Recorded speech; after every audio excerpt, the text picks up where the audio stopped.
Today we're going to be jumping into the worst Easter egg steps in COD Zombies. Let's just get into it. First we have the maze lever step from Buried, and now this isn't a relative hard one, but it's more of an annoying one. Going through the maze, flipping switches on and off, which can really just be a pain in the ass. Overall, I've never been a fan of this step. It could have performed a little bit better, and if you're not in a co-op game, this is going to be the worst step.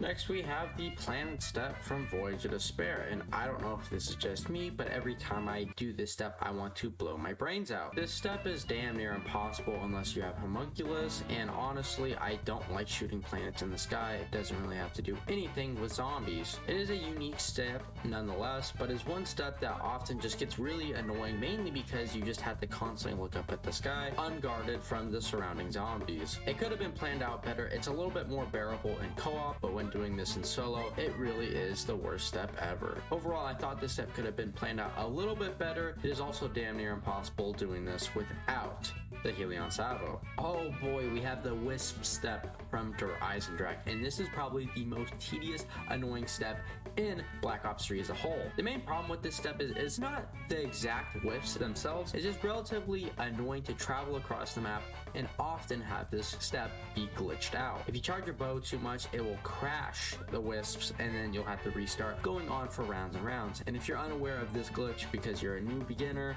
or you just forgot because it's been so long, you will be doing this step for about 8 rounds. It's extremely stressful on the higher rounds because you have to constantly traverse the map and get to spots that usually you wouldn't go to, that can often put you in very bad situations or even down you. It does add a little bit of challenge to Eisendrache, I will admit, but often at times I think that most players would say that some of the locations are very unpredictable. Places like the globe, the telephone, and also the car. I just really am not a big fan of this type because it often has me going past the amount of rounds that I need to go, and then you also have to do it a second time as well. It really just grinds my gears. The best way to describe this, of course, is the term annoying. Do you guys like the game Plants for the Zombies? Well, Treyarch did, so they incorporated it in the map sets Funoshima. This plant simulator of a map has the player gardening for one of the steps in the Easter egg, and of course that being the artillery shell that you have to go 3 rounds through just to get one piece. The most annoying thing about this step, of course, is that if you don't get it within the plants that you water, typically 3, you have to do it all over again, which costs 3 more rounds, 3 more whips around the map, and 3 more plants to water. It's very unlucky, but the chance still is there. Next we have the G-Strike throw in Origins, but in particular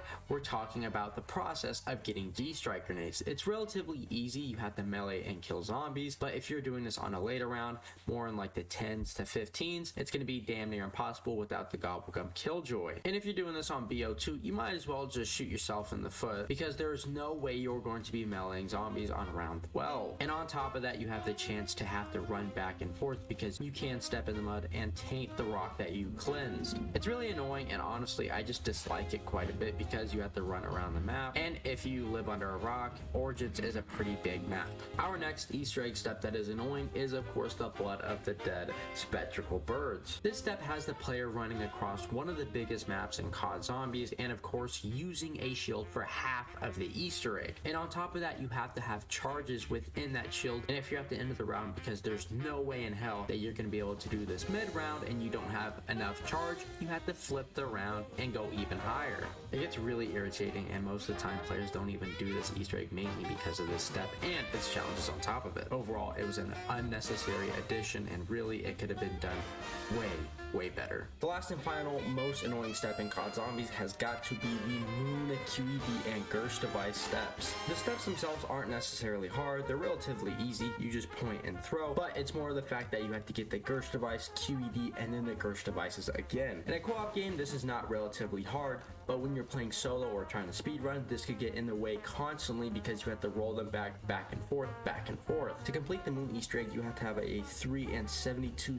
chance to roll each of these 3 from the box. This gets really annoying because often at times you can go to at least round 30 without getting either or of these, not mentioning that you have to get the Gersh device twice. Overall, I just think it is a very annoying step that honestly relies on the box too heavily and really gets in the way of the gameplay, which really should just be fun. You're on the moon after all. But I think that is going to about wrap it up. If you gamers did enjoy, make sure you leave a like and subscribe. I know I haven't been posting a lot lately. I've been dealing with a lot of things personally, but there'll be more to come. Other than that, gamers, if you made it this far, you deserve a cookie and I love you. But other than that, gamers, I will see you guys in the next one. Hope you have a wonderful day. See ya!